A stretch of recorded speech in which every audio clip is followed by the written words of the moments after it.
Chief secretary ഇത്തരം കാര്യങ്ങളെക്കുറിച്ച് വളരെ കൃത്യമായിട്ടുള്ള ധാരണയുള്ള ആളാണെന്നാണ് ഞാൻ ധരിക്കുന്നത്.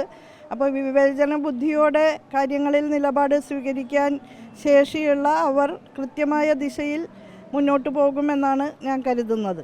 ഇത്തരം പരാമർശങ്ങൾ ഉണ്ടാക്കുന്ന സാമൂഹ്യമായ അനുരണനങ്ങളെക്കുറിച്ച്, അതല്ലെങ്കിൽ വ്യക്തികളുടെ മനസ്സിൽ അത് ഉണ്ടാക്കുന്ന പോറലുകളെക്കുറിച്ച് ഒക്കെ തന്നെ കുറേ കൂടി അവബോധമുള്ള സമൂഹമായിട്ട് നമ്മൾ മാറേണ്ടതുണ്ട്.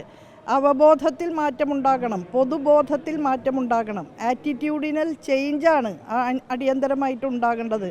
അതിലേക്ക് നീങ്ങാൻ കഴിയുന്ന വിധത്തിൽ ഇത്തരം അനുഭവങ്ങളെ തുറന്നു പറയാൻ സ്ത്രീകളൊക്കെ തയ്യാറാവണം. സ്ത്രീകൾ മാത്രമല്ല, കറുപ്പ് നിറത്തിൻ്റെയൊക്കെ പേരിൽ ആക്ഷേപിക്കപ്പെടുന്ന എല്ലാവരും അത്തരം പരാമർശങ്ങളിൽ തങ്ങൾക്കുണ്ടാകുന്ന അപമാനത്തെ വ്യക്തിപരമായൊരു അപമാനമായിട്ടല്ല കാണേണ്ടത്, മറിച്ച് ഒരു സാമൂഹിക വിഭാഗത്തിൻ്റെ തന്നെ അടിച്ചമർത്തലിൻ്റെ ഭാഗമായിട്ട് അതിനെ കാണേണ്ടതുണ്ട് എന്നാണ് എൻ്റെ അഭിപ്രായം.